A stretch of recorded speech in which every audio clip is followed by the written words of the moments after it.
Hello and welcome to the Sheff United Way. My name's Hal. Going to talk about 𝗚phi𝗱𝗶𝗲, the future trajectory for Sheffield United, and looking at a few areas. I think we'll start with the man that we're talking about mainly for this video, Chris himself. And when 𝗚phi𝗱𝗶𝗲 was reappointed in December 2023, I think it's fair to say there were mixed feelings from the fans. I don't want to ever speak for everyone, but the questions could be, should you ever go back?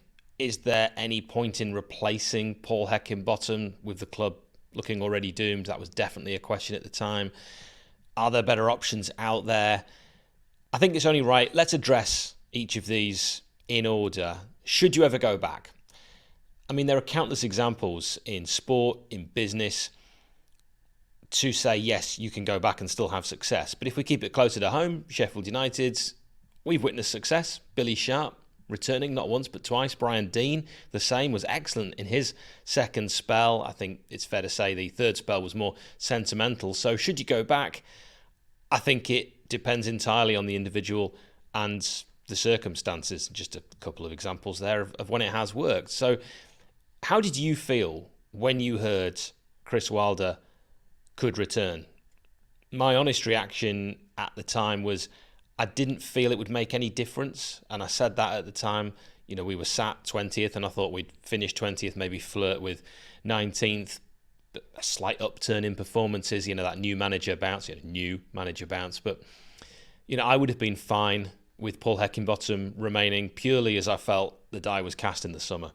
You know, and I remember messaging Nick, in good Nick of this parish, as soon as 𝗬𝗏 𝗠𝗏 went to Marseille. Some will say sold, some will say forced a move, some will say he was emotionally torn and eventually just went with his heart. I mean, it doesn't really matter. That's by the by, it doesn't matter now. But I remember at that time messaging Nick saying that's likely us down before a ball had even been kicked. And I don't really want to believe that I felt that way when I think back. And I tried outwardly to remain positive, as is usually the way that I do it. But I really did feel that 𝗬𝗏 was impossible to replace. And you need to start a Premier League campaign with a stronger first 11 than the one you finished the previous in a lower division. And I don't think we did that. And I felt, as others did, I'm sure, that Sander could be replaced, but not 𝗬𝗏.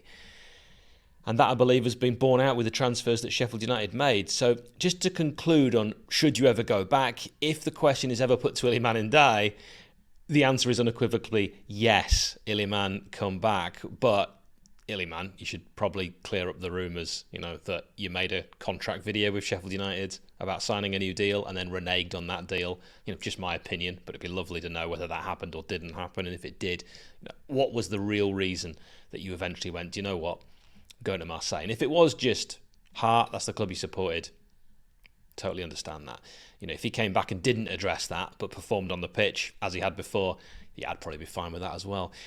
Now, the other question people were asking at the time when Chris came in, is there any point in replacing 𝗂𝗍𝗶𝗏?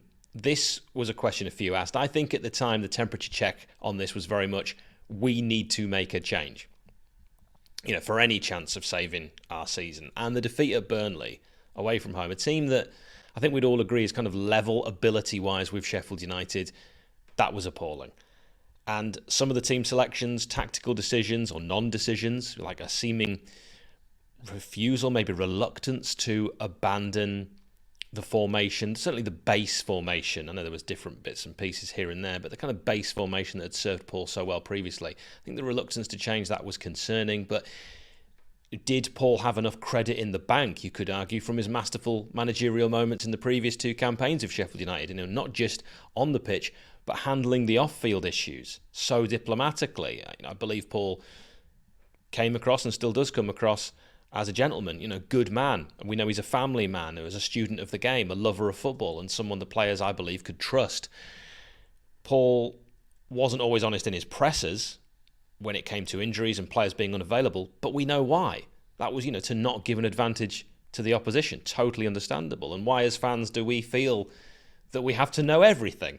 You know, when I first started going to football, I'm sure many of you is the same. I just turned up at the grounds, and sometimes I'd get a programme that had the maybe correct 11 on the back, more likely not, but you just worked it out when you started watching the game. And nowadays everyone goes on the phone and tries to figure out who's out and why he's out. And I guess, it didn't really matter the real reason the players were out. And if you did find out, maybe it was disclosed in the paper after the game, get the green in, or maybe days later, or listen on the radio. But it didn't matter, and I didn't really mind that at all. Now, let's say you felt a change had to be made, and clearly the board felt that way because a change was made. So let's explore that as we move on to the next question. Are there better options out there? That's what people were saying again at the time when it was rumoured Chris Wilder would replace Paul Heckingbottom. Well, I think you've got to look at statistics for this. Chris Wilder's managerial statistics since finishing 9th with Sheffield United.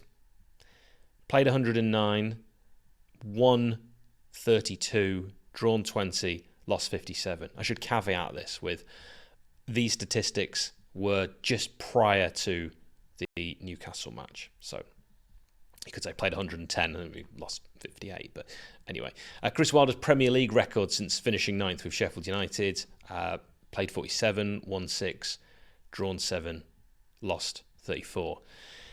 So what would that be, 25 points? And they're still down to a 38-game season, played 38, won 5, drawn 6, lost 27 with 20 points. So that's concerning. And now let's look at Hecky versus Wilder this season. Hecky, 14 games, so 5 points, 0.35 points per game. Wilder in 21 games, 11 points, 0.53 points per game. Again, you can work out when I'm doing this. This is just after the Newcastle game. Ultimately, those stats tell a story. And they tell us that it was much of a muchness there, but there was an improvement under Chris Wilder. And ultimately, these players have proved, regardless of who the manager was, that they're just not quite up to the task of staying in the Premier League, a league that is moving on at a lightning speed. It's so much more athletic. It's so much quicker. The overall quality of players is frightening. I think it is the best league in the world. Again, just my opinion. And the spending power continues to get higher and higher with the gap to the top to the bottom. It's getting wider and wider. It's no coincidence even well-run clubs promoted from the Championship who sign well, cut their cloth accordingly, find themselves in relegation danger season in, season out. It's just a really hard league, and with the rule additions over the past season and additionally past seasons, additional time being added to a level never seen before, more subs. I really hate that one. VAR that for some decisions, but not all decisions, that can lead to a goal. I'm always confused by that. I don't really understand why VAR is used for, let's say a corner is given that clearly comes off, the wrong player, and it's given as a corner when it should have been a goal kick. Right? They don't review that. That could lead to a goal. You should either have it all or nothing. And the same with VAR as well, even in the cup competitions. You've got to have it throughout the entire competition or the integrity is completely ruined. So it's all geared towards assisting the big clubs, assisting them getting bigger. And I don't feel that's right. And next season is huge. Not just for the club and Sheffield United's future trajectory, but as I've mentioned with the statistics, with Chris Wilder since finishing 9th, for Chris Wilder's managerial future. He's done it before, and we're all hoping he can do it again. But some will point to his record after resigning from the Blades and say, as I've just shown there, it's less than stellar. Before joining United the first time round, Chris had only known season-on improvement. He hadn't tasted serial regression. Some say you learn more from failures than success. So has Chris therefore grown in his time away from Bramall Lane? Is he more accepting of the opinions of others? It was rumoured that he'd previously not wished to sign some players recommended to him. With the new recruitment team strategy, which is yet to be truly revealed, will he allow others to maybe do the hard yards in all the scouting, all the research, and and in that regard then bring the type of player he desires rather than the exact player? We know what he's been like with chasing players and getting fixated on certain players, Ricky Holmes, for example, Ryan Leonard and the like. So maybe that'll be a slightly different way that he'll approach things now, and I believe he will be extremely open to this style of management. I personally still love to see a director of football at Sheffield United, a model which has been successful for multiple other football clubs. I'm not reinventing the wheel. The old one man at the top, covering large areas of the infrastructure, micromanaging all the way down. I believe they're not as effective. I think they're long gone those days. I know we don't even do it like that now, but I still think biggest worry is, for me, we don't have that director of football, and it's having the resources in football admin to sign enough players without spending large sums on consultancy fees. We are so resource poor off the pitch that we can't just have a first team manager or head coach. Whoever has the job needs to have experience of kind of doing everything, which is what I'm alluding to here, and that severely limits the candidate field. And, Wilder is here and has had success before in that style. But now I think he's going to have to let other people in, I'm sure he is already, to cover other areas. And, that's just my opinion. But more importantly than my opinion, what do you think? I also don't want to list names, because we're talking about, were there other people out there that'd be better suited to this? Were there other people that could have slotted in when Hecky left? And I don't think it'd be right to list names of potential candidates, although I have a few. Appointing Chris made sense for a few reasons. The continuity factor, he knows the club, he loves the club. Some of the players already knows them very well. Staff gets on well with the owner now. A completely new man may have needed months to get his head around the Blade setup and understand how it all operates. Chris, as a fan, will no doubt have been watching United and kept an eye on proceedings. His many friends in and out of the club will have been keeping him on top of things, and he'll have had a good idea about future prospects already in the club and those that are ready to actually make the step up and come in. We saw that with Andre Brooks early on after his successful loan. Ollie Arblaster then came in, and I'm still of the belief, as I stated before, and I don't like being that kind of guy, but I have said it on here before, that I thought Arblaster was ready at the start of the season and should have seen minutes last season, and the club could have saved a lot of money by simply giving him a chance earlier. But that's by the by now, so good luck, Ollie, for the rest of your Blades career, and I really hope it's a long and fruitful one. I think with Chris Wilder, he speaks well. He hasn't always said what I've expected, but he speaks from the heart. He's honest. He's a fan like us. He speaks like us. We know he gets it. The defeats genuinely hurt Chris Wilder, like they hurt us. And he has more than just a financially vested interest, like some managers, in seeing the team do well. He wants to see United return to some form of success, whatever you define that as. Chris oversaw a brilliant season, as mentioned earlier, despite, I thought, even in that season, VAR doing its best, all bar one match against West Ham at home, to knock us off our perch. But, we finished ninth. Football's changed since then, I think, a lot, as I've already stated. I think the athleticism and the speed is increasing at almost at a rate that's hard to keep up with. Chris and the current ownership were both in place then, and they're in place now. For how long on both of those scores remains to be seen. The owner has been trying to sell for some time, and a realistic candidate, seemingly, yet to show themselves. Football, as I've mentioned repeatedly, has changed. And to be truly successful, you need, of course, tactics, strategy, transfer acumen. But to get the best of those areas, to hire the right people, you really only require one thing: money. It's a bit of a dream to say that you can just go and find a student fresh out of university that just understands football analytics and just give them the job, and you happen in kind of like that baseball style, Moneyball kind of system just to land on the right person. Realistically, you probably need to see someone that's done it successfully, grown, learnt. That just one area I'm mentioning there. So money, because you could strategically be the best in the business. You could outline, let's say, when we talk about players, 11, 12, 13, 14 replacement, perfect signings. You could find these gems before other big clubs, but if you don't have the cash, the other clubs will come sniffing before you because they'll offer them more. And you lose out, and then you lose out on the pitch, and the blame is aimed squarely at the top. So Chris will need backing, and until a billionaire, who may or may not even care about Sheffield United, comes in, it will have to be shrewd business. Sign some players, they do well, sell them on for more than you paid, and reinvest. A few seasons in the Premier League will keep United sustainable. We probably need 3 seasons per 9 in the Premier League under the current financial system, and with this owner, in order to remain competitive at Championship level. Championship level has been our level for my life. That's where we've kind of averaged out. We're a Championship team. I want more success than that, but I'm using this as an example because if we want that, even then, the current debt level is likely costing £7 million plus a season to service. You've got TV money, parachute payments, TV money, parachute payments, TV money, parachute payments. That would cover 9 seasons. Problems with this are we have to pay a fair whack out in outsourcing fees to sign players. We have to restrict players to no more than 3-year contracts if bought in a TV money season, 2 or 1 year if it's a year 1 parachute payment or year 2, to create a leeway to spend any real money or spend anything on the club. We have to borrow money. We've seen that, and it's expensive to pay it back, or you have to sell players, and you don't always want to see that, particularly with players that we're fond of. Like if you were to tell me now we're going to sell 𝗤𝗂𝗏𝗏, I'd be devastated. It wouldn't matter how much the fee is, because I want him to continue to be with the club for many years and grow with the club and see success with the club. And actually it hurts a lot more when it's a player that is one of your own. Prince Abdullah is trying to sell, as he has clearly recognised that he can't bring in the funds, all the funds himself, that he'd like, to help achieve long-term success for Sheffield United. So if you're watching this and you're a billionaire that loves football, please know Sheffield United fans love football. Sheffield United fans know football, and you can't BS us.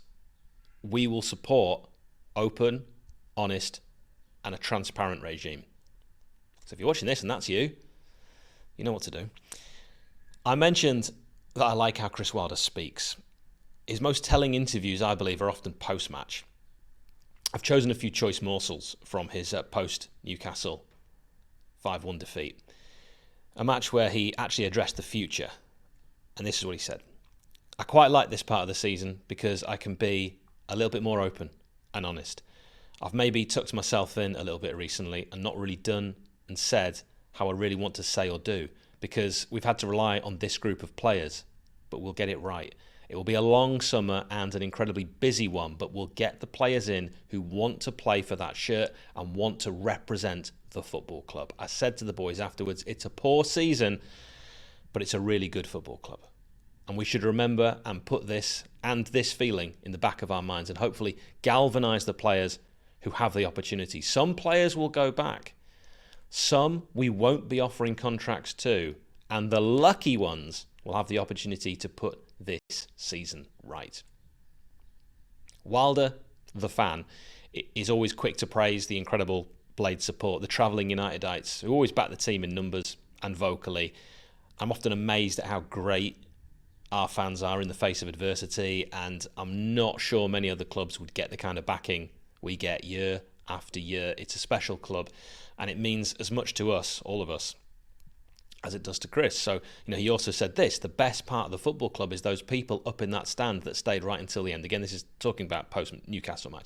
And I've seen a lot of poor football this season, and they've travelled, and they've earned their money, and they've been there and supported us. Rightly so, they've walked out in some games, in games that I've been a manager as well, and I've absolutely got no issue about that, because it hasn't been good enough.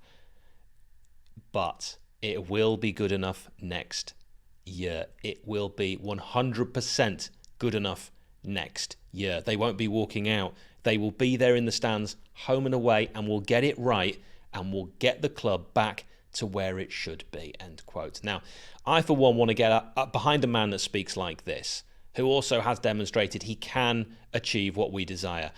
I'd love to see Chris Wilder with resources. Can you imagine that? I was often quite concerned when Neil Warnock had a lot of money, because he made a few signings that I didn't always agree with. Now, Chris has also done that as well, but I've already mentioned I think he will now rely on that recruitment team. The likes of which he's never seen before, by the way. I'd like to see him with real results, huge, the kind of resources where you could compete with, top 10 sides, because I hope he can learn from previous recruitment mistakes. We can all list some of those. It's not fair to name players. But now with a new recruitment team, get it right, because they have to get it right. And I think Chris is saying that and recognises that. He'll know we lack in certain areas. And I'm not just talking about like ability-wise, be that like mental areas like leadership. How many leaders do we actually have in this squad? Ability-wise in some areas we know, and fitness-wise in others, because players seemingly that we have that are injury-prone. He'll know that the players are letting leads slip late on because Sheffield United are not having the ball as much as the opposition. Chasing is more tiring. We know that we simply don't have the quality on the bench of many of the opponents that we're playing when the time comes to replace fatigued players. He knows that. He'll address that in the summer because he has to. He has to. And it will be a team effort, and we need to back the team. I'm not just talking about the team on the pitch. The people at Bramall Lane, day in, day out, doing their best to get United to where we aspire to be. The real test for Chris Wilder begins now. The players that leave, I don't know, they're bad eggs with the wrong attitude. If there are, they need to go. Players that have been great servants but no longer have the legs or desire need to be given a proper send-off, not just backdoor, but a proper send-off, huge thank you, but also be allowed to move on and continue their careers. Most crucially, the next wave of additions needs to come in early. I think that's the most important point here, so they can gel and Wilder has time to work on exactly what he wishes to implement ahead of a huge season next season. The club should not be looking to bring in decent players if they become available to us that fit our budget. Instead, we need to have a robust scouting system in place. Go out and proactively seek the right players. I believe friendlies will actually be really important this off-season. I don't put any stock in friendlies, never have, but I think we've messed about, and I perhaps should have put more stock in friendlies because we've been silly in places, unconducive to good practice. Remember the waterlogged Scotland tour? That was absolutely ridiculous. And the sides faced need to be a mix. You need a little bit lower ability, you need the same ability, and you need slightly higher ability so we get a gauge on where we are. It's going to be so important. We need quite a few of them to work on strategy A, B, C, and so on. See what works, what doesn't, before the season starts to hit the ground running. We cannot ever have a season begin like it did this season. I believe this, though, is now Chris Wilder in his element. A team that needs rebuilding on a budget. Good youngsters waiting in the wings to make the step up, and some that have already made the step up. A league he knows and has had prior success in. This is where I believe Chris Wilder shines. Let me know your thoughts in the comments. Thanks for watching.